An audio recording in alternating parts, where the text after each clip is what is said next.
Buen día, estimados hermanos y hermanas, alabados a Jesucristo. Hoy, 1 de octubre, recordamos y festejamos a nuestra hermana en el Carmelo y en la iglesia, Santa Teresita del Niño Jesús y de la Santa Faz, religiosa carmelita descalza, doctora de la iglesia y patrona de las misiones. Como ella decía, hay que pasar nuestro cielo haciendo el bien en la tierra, y solo el amor es el que da valor a las cosas.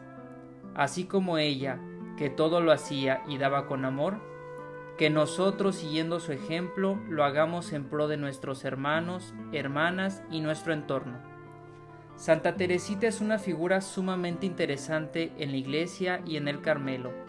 Desde su pequeñez, hizo enormes cosas en bien del mundo entero. Su filosofía de vida nos habla del más puro amor y del conocimiento del amor de Dios para con nosotros, desde cualquier estilo de vida que podamos encontrar. Ella en su libro de Historia de un alma nos relata: durante mucho tiempo me pregunté por qué tenía Dios sus preferencias, por qué no repartía por igual sus mercedes. Jesús se dignó ilustrarme acerca de este misterio. Puso ante mí vista el libro de la naturaleza y vi todas las flores por él creadas, todas hermosas, que el esplendor de la rosa y la blancura de la azucena no achiquen en nada el perfume de la humilde violeta, ni quiten nada a la sencillez encantadora de la margarita. Nos hace comprender que si todas las flores quisieran ser rosas, perderían la naturaleza, la hermosura de la primavera, y los campos no estarían esmaltados de florecitas. Dios nos hace comprender que en el jardín amado del Señor, en el mundo de las almas, donde nosotros también estamos a semejanza de las rosas y azucenas, creó los grandes santos, mas también creó otros más pequeños que son felices con ser humildes violetas o sencillas margaritas, destinadas a encantar sus divinos ojos cuando Él los inclina a sus pies. Cuanto más flores se gozan en hacer la voluntad divina, tanto más perfectas son. Comprendí además otra cosa, y es que el amor de nuestro Señor revélese lo mismo en el alma más sencilla, que no pone ningún obstáculo a su gracia, que en la más sublime. Santa Teresita es una florecilla sencilla, humilde y pequeña, pero grande en el amor a Dios. Santa Teresita nace en Alençon, Francia, un 2 de enero de 1873, hija de los santos Luis Martín y María Celia Guerin. De esta unión nacieron 9 hijos, de los cuales 4 murieron a temprana edad. Solo sobrevivieron 5 niñas: María, Paulina, Leonia, Celia y Teresa, que fue la menor. Todas ellas abrazarían después la vida religiosa. Fue bautizada 2 días después de su nacimiento, el 4 de enero de 1873, en la iglesia de Nuestra Señora de Alençon. Su madre dice: es de una inteligencia superior a Celina, pero mucho menos dulce, y sobre todo es de una obstinación casi invencible. Cuando ella dice que no, nada puede hacerle cambiar. Es juguetona y traviesa, pero también es emocional y a menudo llora. Teresa siempre se refirió a este periodo de su vida como el más feliz. El hogar de los esposos Martín era un verdadero jardín de virtudes y santidad. Amaban sinceramente a cada una de sus hijas, y aunque no toleraban ninguna clase de mal comportamiento y lo corregían al instante, la fe cristiana era el sustento familiar. Cuando no estaban en la iglesia como familia, celebraban las fiestas religiosas o rezaban el rosario en casa como familia. Los Martín también practicaban la caridad y ocasionalmente dan la bienvenida a algún pobre a su mesa. Visitaban a los enfermos y los ancianos, y las niñas crecieron viendo en sus padres 2 grandes modelos de santidad. Su madre, Santa Celia Martín, muere un 28 de agosto de 1877 a causa de cáncer de mama.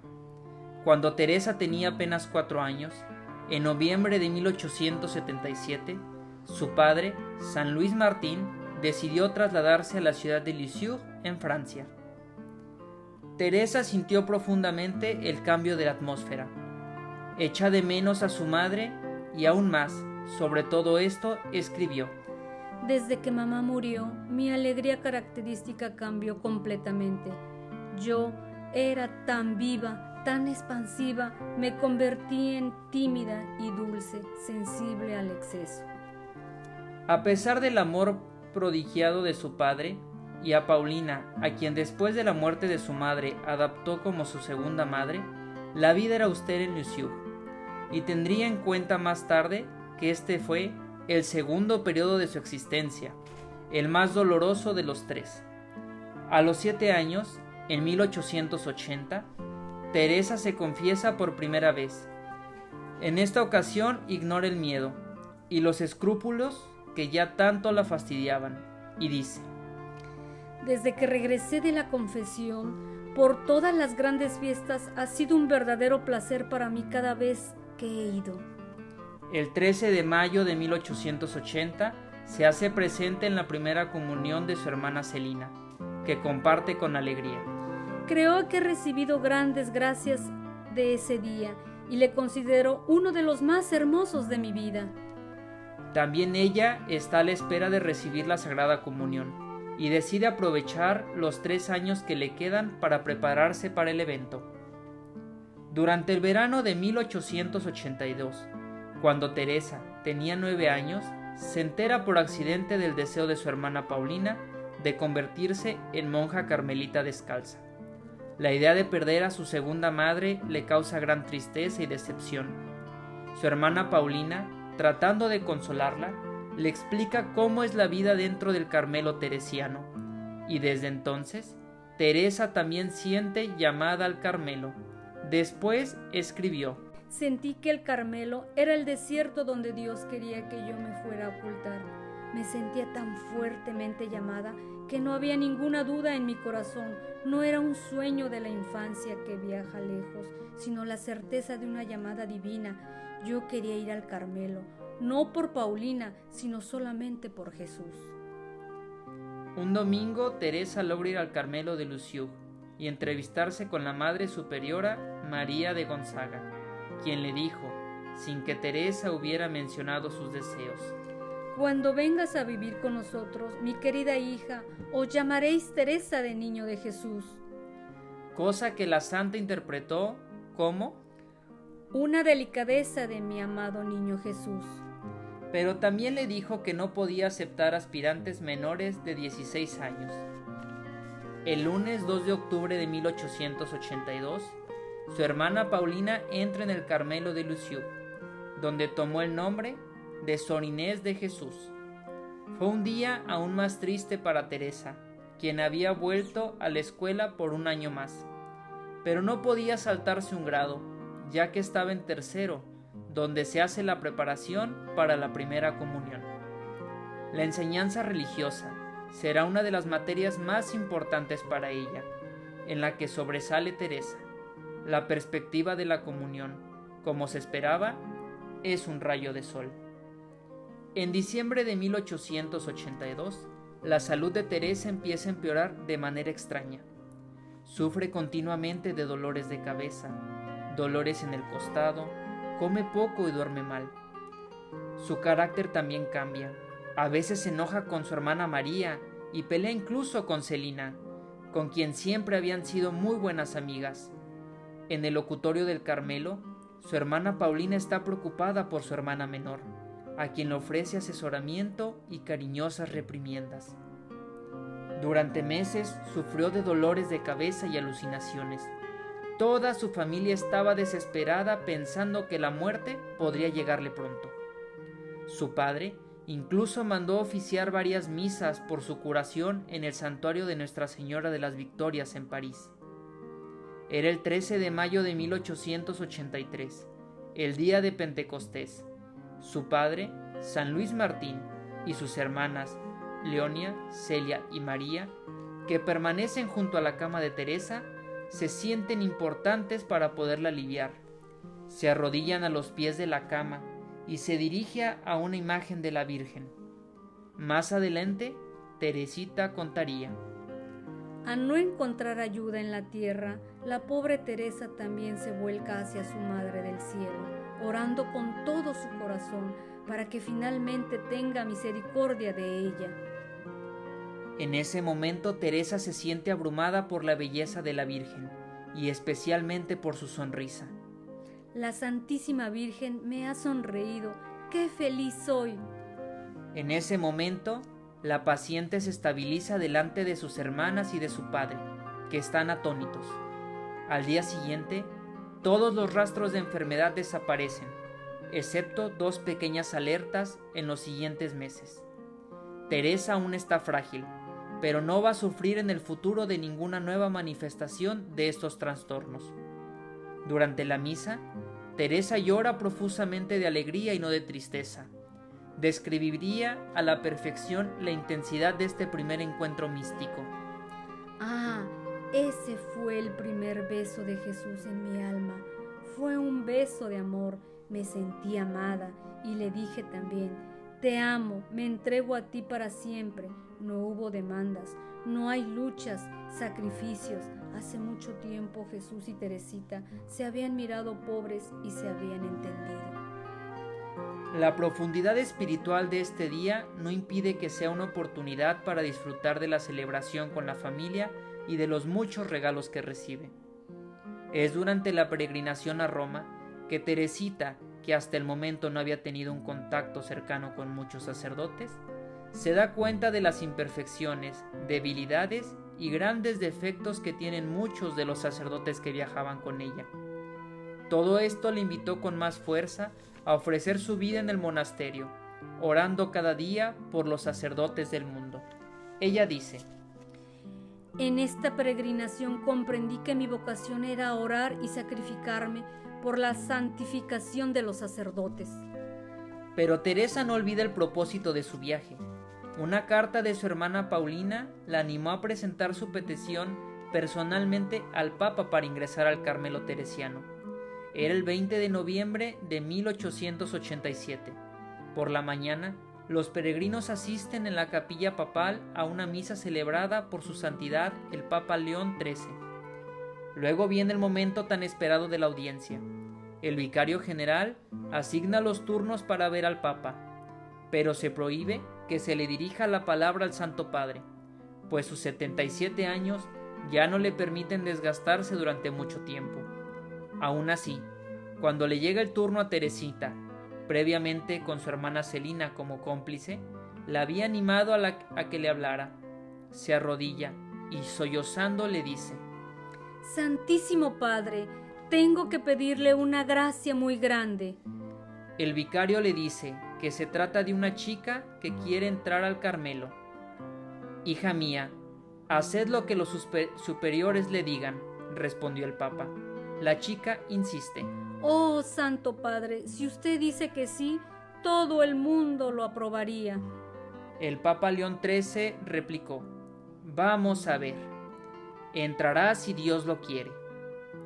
Pero Teresa quiere una palabra decisiva y espera, con las manos cruzadas sobre las rodillas del Papa, pero 2 guardias deben luego levantarla suavemente y llevarla a la salida. Solo le queda esperar y confiar en Dios. Finalmente, el 1 de enero de 1888, la víspera de su 15º cumpleaños, recibe una carta de la Madre María de Gonzaga, informándole que el obispo ha cambiado de opinión y que permite que las puertas del convento se abran para ella. Por un consejo de su hermana Paulina, se decide que se retrase su ingreso hasta abril, después de los rigores de la Cuaresma. Esta expectativa es una nueva prueba para la futura postulante, que sin embargo ve una oportunidad para prepararse en su intimidad. La fecha de entrada se establece finalmente para el 9 de abril de 1888, el día de la Anunciación de Nuestra Señora. Teresa ingresa con 15 años y 3 meses. Los primeros meses dentro del monasterio fueron duros, llenos de trabajos que nunca había realizado y que le costaba bastante hacer a la perfección. ella les prohíbe a sus hermanas que le faciliten los trabajos o la ayuden de alguna manera, pues insistían en cuidarla como si estuvieran en casa. Pero aún así, la joven postulante se adapta bien a su nuevo entorno.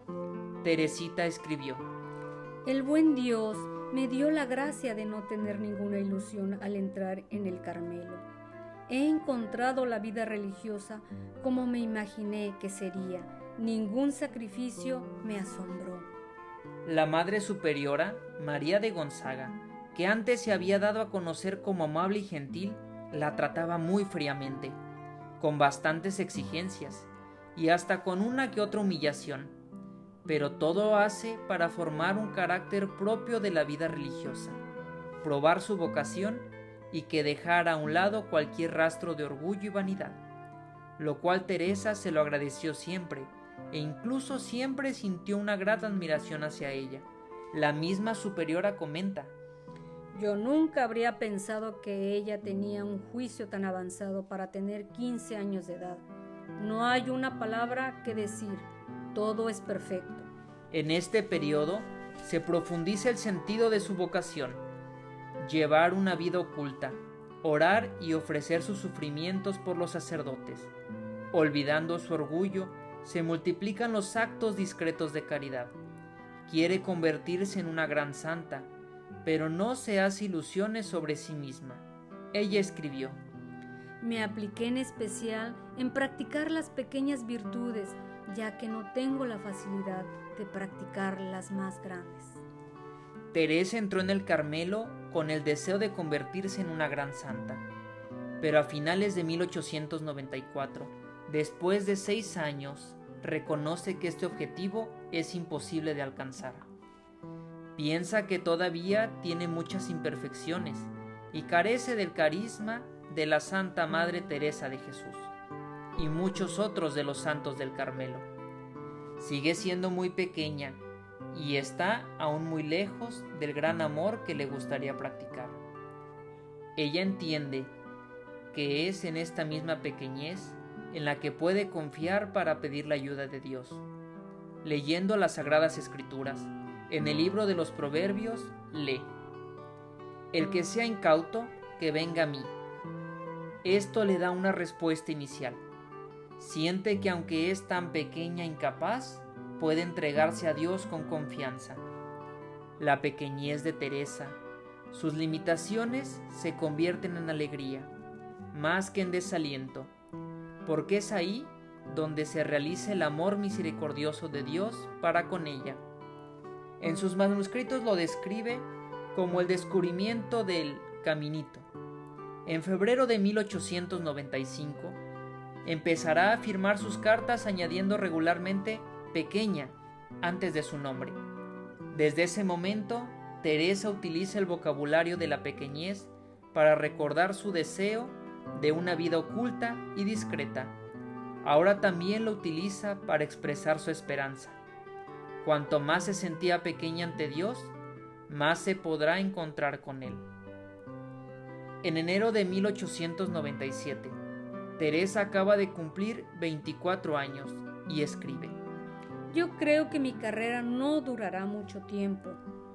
Sin embargo, a pesar del empeoramiento de la enfermedad durante el invierno, se las arregla para engañar a las carmelitas y toma su lugar de nuevo en la comunidad. En la primavera, los vómitos, el dolor severo en el pecho y el toser con sangre se convierten en algo diario y así, muy lentamente, se va apagando. En junio, la Madre María de Gonzaga le pide continuar escribiendo sus memorias, que le habían sido mandadas escribir en 1894 por su hermana Paulina, cuando era priora, a petición de varias de las hermanas de la comunidad. Después de su muerte, esos manuscritos, 3 en total, se unirían para publicar la primera edición de la historia de un alma. Ahora los escribiría en el jardín, en una silla de ruedas especial, utilizada por su padre en los últimos años de su enfermedad, y luego trasladada al Carmelo. Su condición empeora. el 8 de julio de 1897 es llevada a la enfermería, donde permaneció durante 12 semanas hasta su muerte. Aun cuando ya sabía que esta era su última enfermedad, y todavía estando viviendo esa noche de la fe, ya nada la priva de una certeza interior sobre la vida después de la muerte. Teresa se aferra a esta esperanza. Es el 17 de julio cuando se le escucha decir: siento que pronto va a empezar mi misión de hacer amar a Dios como yo lo amo y de enseñar a muchos el camino espiritual de la sencillez y de la infancia espiritual. El deseo que le he expresado al buen Dios es el de pasar mi cielo haciendo el bien en la tierra hasta el fin del mundo. Sí, quiero pasar mi cielo haciendo el bien sobre la tierra. Es el 29 de septiembre de 1897. Comienza su agonía. Pasa una noche difícil, mientras sus hermanas la cuidaban. Por la mañana dijo: todo es pura agonía sin mezcla de consuelo. Ella pide estar espiritualmente preparada para morir. La Madre María de Gonzaga la tranquiliza, diciendo que siempre ha practicado la humildad y su preparación ya está hecha. Teresa pensó por un momento y luego respondió: sí, creo que siempre he buscado la verdad. Sí, entendí la humildad de corazón. Su respiración se está haciendo más corta y se ahoga. Después de 2 días de agonía, se siente agotada por el dolor. Nunca pensé que fuera posible sufrir tanto. Nunca, nunca. No lo puedo explicar, sino por el anhelo que tengo de salvar almas. Sobre las 7:20 de la noche del 30 de septiembre de 1897, y mientras apretaba fuertemente el crucifijo entre sus manos, dijo sus últimas palabras: oh, le amo, Dios mío, te amo. Inmediatamente cae levemente sobre su almohada y luego vuelve a abrir sus ojos por última vez. De acuerdo con las carmelitas que estuvieron ahí presentes, entró en un éxtasis que duró el espacio de un credo. Antes de exhalar su último aliento, permaneció con los ojos fijos cerca de la imagen de la Virgen María que le había sonreído de pequeña y que sus hermanas habían instalado en la enfermería desde que fue trasladada allí. Al instante de fallecer, su rostro recuperó el suave color que le era natural. Yo no muero, yo entro en la vida, escribió en una de sus últimas cartas. Poco después de la publicación de sus manuscritos autobiográficos, en 1898, se desata en todas partes un huracán de gloria, y cientos de peregrinos de toda Francia y de algunos otros países empiezan a llegar a Lisieux para orar sobre la tumba de la pequeña Carmelita. La devoción de Teresita crece rápidamente y es acompañada por testimonios de curaciones físicas y conversiones, pero es especialmente durante el periodo de la Primera Guerra Mundial, cuando cientos de soldados franceses llevaban estampas y medallas de la Carmelita y cargaban en sus bolsillos una versión más corta de su autobiografía llamada Una rosa deshojada. Después de la guerra, peregrinan a Lisieux para agradecer a Teresita el haberlos ayudado y regresado con vida a casa. Muchos dejan sus condecoraciones y medallas militares como acción de gracias. Los testimonios enviados al Carmelo de Lisieux entre 1914 y 1918 son de casi 592 páginas. En 1914, el Carmelo de Lisieux recibe en promedio 500 cartas al día. Teresita es beatificada el 29 de abril de 1923 por Pío XI. Teresa del Niño Jesús es canonizada el 17 de mayo de 1925 por el mismo pontífice. A la ceremonia asistieron cerca de 500.000 de personas, de entre las cuales se ha llegado a decir que estuvo San Pío de Pietrelcina, gracias al don de su bilocación. El Papa Pío XI la llama la estrella de su pontificado. Durante la canonización, el Papa Pío XI afirma acerca de Teresita de Lisieux: El Espíritu de la verdad le abrió y manifestó las verdades que suele ocultar a los sabios e inteligentes, y revelar a los pequeños, pues ella, como atestigua nuestro inmediato predecesor, destacó tanto en la ciencia de las cosas sobrenaturales, que señaló a los demás el camino cierto de la salvación. En 1927 es proclamada patrona de las misiones, pese a no haber abandonado nunca el convento, pero siempre rezaba por los misioneros, y siempre fue su deseo ardiente el serlo hasta los últimos confines de la tierra. Y en 1944 es proclamada copatrona de Francia, junto con Santa Juana de Arco, su gran amiga e inspiradora para llegar a ser santa. El 19 de octubre de 1997, durante las celebraciones del primer centenario de su muerte, el Papa San Juan Pablo II la proclama doctora de la Iglesia Universal, siendo la tercera mujer en recibir este título. Durante la ceremonia de la proclamación de su doctorado, el Papa le concedió el título de Doctor Amoris, doctora del amor, y afirmó sobre la santa: su enseñanza no solo es acorde con la Escritura y la fe católica, sino que también resalta por la profundidad y la síntesis sapiensal lograda. Su doctrina es, a la vez, una profesión de fe de la Iglesia, una experiencia del misterio cristiano y un camino hacia la santidad. Teresa ofrece una síntesis madura de la espiritualidad cristiana, une la teología y la vida espiritual, se expresa con vigor y autoridad, con gran capacidad de persuasión y de comunicación, como lo demuestra la aceptación y la difusión de su mensaje en el pueblo de Dios.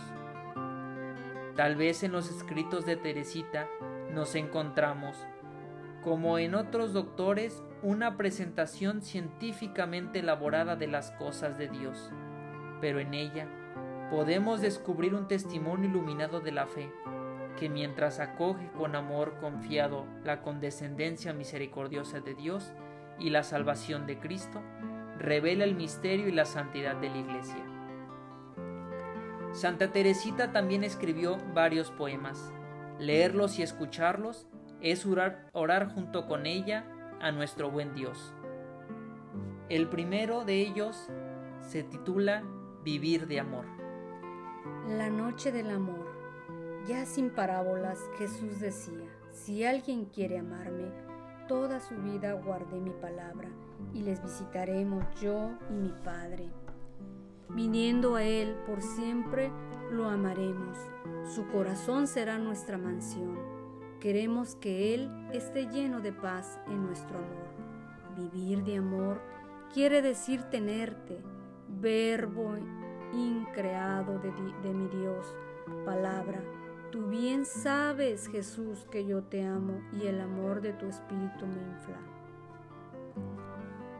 Sé que amarte a ti me atraigo al Padre y lo guarda mi pobre corazón. Oh Trinidad, los tres sois prisioneros de mi amor. Vivir de amor, vivir de tu vida, glorioso Rey, delicia de los santos. Por mí vives oculto en una hostia, por ti quiero esconderme en el sagrario. Soledad, necesitan los amantes, siempre estar corazón con corazón. Me hace feliz tan solo tu mirada, vivo de amor. Otro de los poemas más conocidos de Santa Teresita es Mi alegría. Oh, cuántas almas hay aquí en la tierra que andan en vano en busca de la dicha. En cuanto a mí, mi caso es lo contrario. En mi interior encuentro la alegría. Mi alegría no es algo pasajero, pues yo la poseo de por vida. Como rosa que se abre a la mañana, me sonríe y quiebra día a día. Feliz soy, en verdad, hasta el exceso. Hago siempre mi propia voluntad. ¿Podría acaso así no ser dichosa y no dar nuestras muestras de felicidad? Mi alegría es amar el sufrimiento. Yo sonrío aunque tenga que llorar.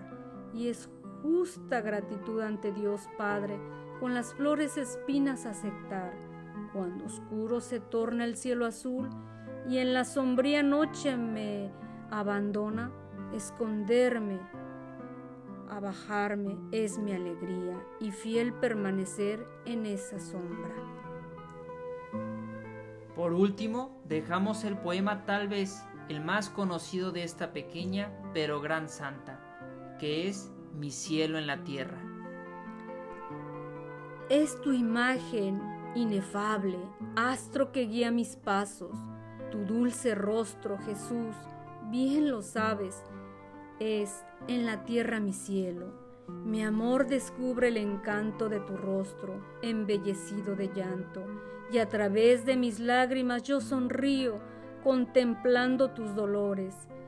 Quiero, para consolarte, vivir ignorada y solo aquí en la tierra tu hermosura. Que también sabes velar, me descubre todo su inmenso misterio y a ti quisiera volar. Tu faz es mi sola patria, ella es mi reino de amor, es mi riente pradera y mi sol de cada día. Ella es el lirio del valle, cuyo aroma misterioso a mi alma desenterrada en su desierto consuela, dándole a gustar la paz de los cielos. Es mi descanso y dulzura, y mi lira melodiosa es tu rostro, oh mi dulce Salvador, el ramillete divino de mirra que guardar quiero prendido sobre mi pecho. Es tu faz, mi única y sola riqueza, ninguna otra cosa pido, en ella escondida siempre, a ti me pereceré. Deja en mí, Jesús, la huella de tus dulcísimos rasgos, y muy pronto seré santa, y hacia ti los corazones atraeré. Estimados hermanos y hermanas, pidamos a Santa Teresita del Niño Jesús nos siga cubriendo con su lluvia de rosas en nuestra vida, que nos siga haciendo humildes y pequeños para agradar a Dios, y siga siendo maestra y vivo ejemplo de nuestra vida. Santa Teresita, ruega por nosotros. Muchas gracias por acompañarnos, hermanas, hoy 1 de octubre, día de Santa Teresita del Niño Jesús. Alabado sea Jesucristo.